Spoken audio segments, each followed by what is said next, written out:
You already know what the f this is. I'm Mike Dangerous, and this is Talking Shots. Sword sheath, it's the return of the blade and slice shade, getting paid until my silhouette fades. Immersing.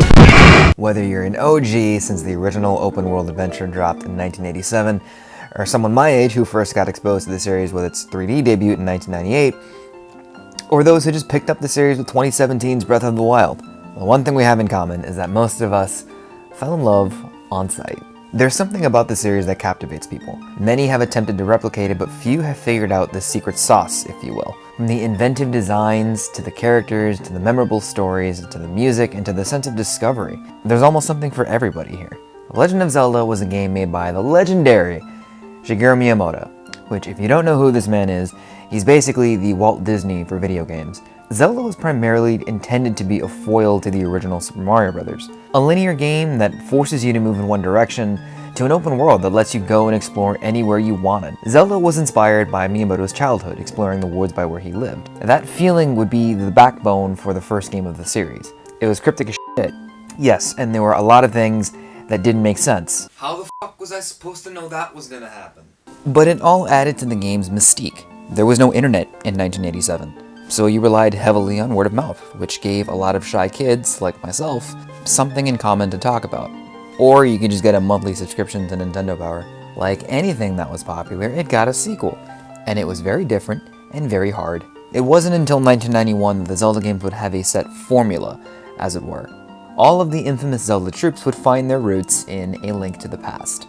And that's not a bad thing, because 28 years later, this game is still considered a masterpiece. The way dungeons had unique elements that made them different, the way that the world would change and force players to rethink different paths.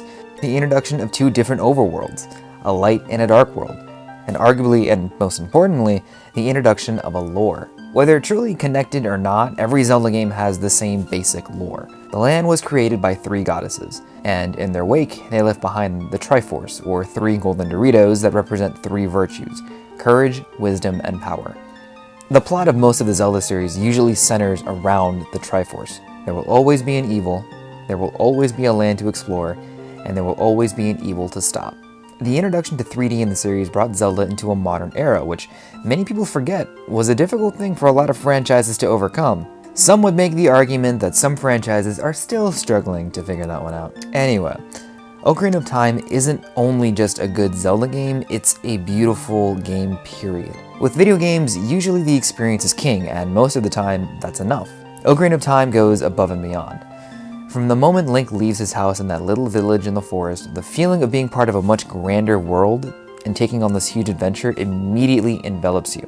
As you talk to this tree with a mustache, and immediately he asks you to go inside him. Okay, maybe saying that out loud was a little weird. But everybody that you meet has a story, and you want to help them. You see what else this giant world has to offer, and you get to see it over the course of 7 years. Defeating the evil that you had nightmares about right at the beginning of the game is the most satisfying feeling in the world.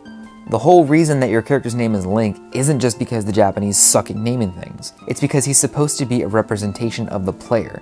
He's supposed to be the link between you and the world you're in. You, the player, are the one going on this adventure.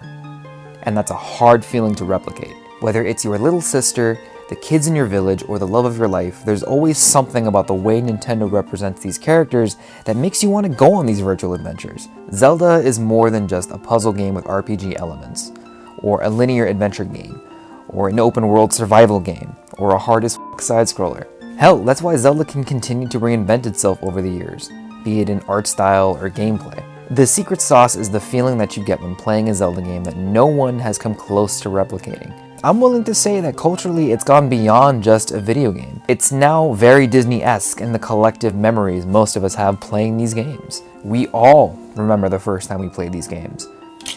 For me, I remember being very young and having Mario 64, Ocarina of Time, and Donkey Kong 64.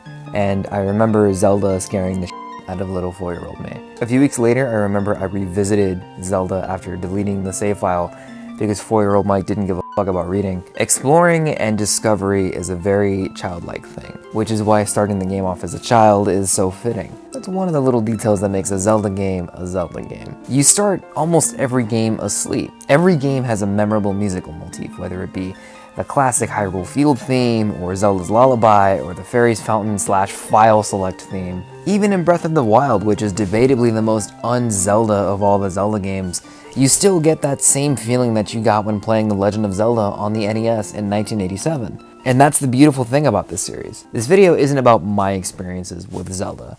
It's about yours too.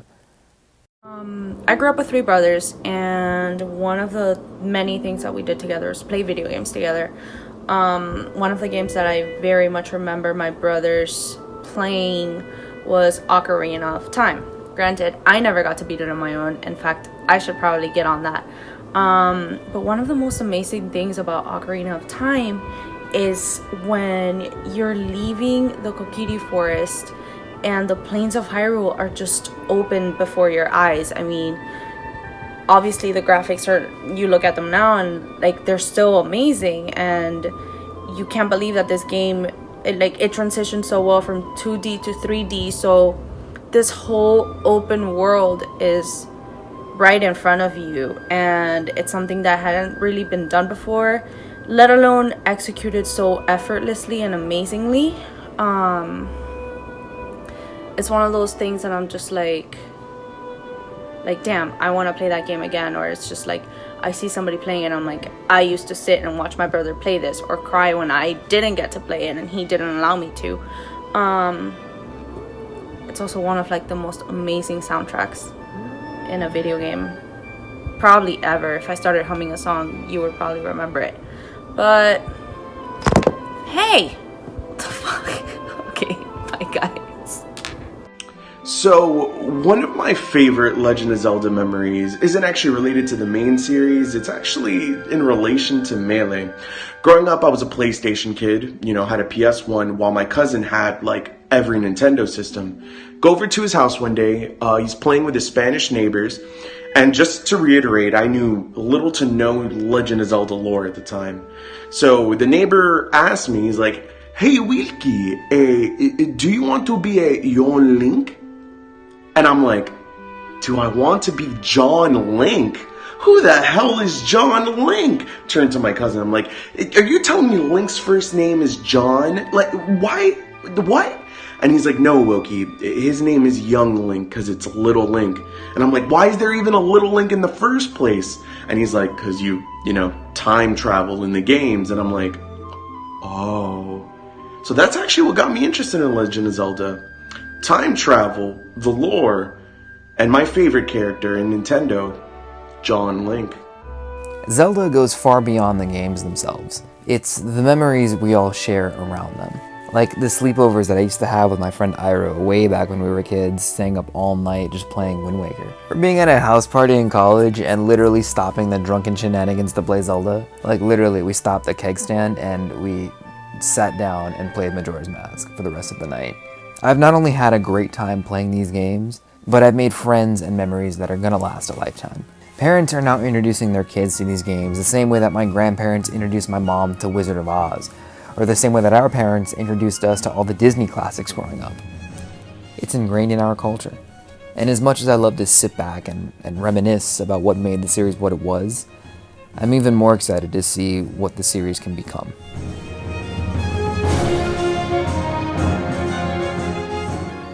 So what do you guys think? I genuinely am curious to what some of your favorite memories were growing up, not just with Zelda, but playing video games in general. We really want to hear from you, so follow us either personally on Twitter. You can follow me, Mike Dangerous, or Across the Kid on Twitter, and you can hit us up directly. Or you can follow the Talking Shots Facebook page, or most importantly, subscribe on YouTube. Become a part of the conversation, become a part of the community, as it were. Shameless plug, you can buy our shirts, link in the description. They're based off of anime and other miscellaneous weeaboo paraphernalia. As always, thank you guys so much for watching. I'm Mike Dangerous, and this was Talking Shots.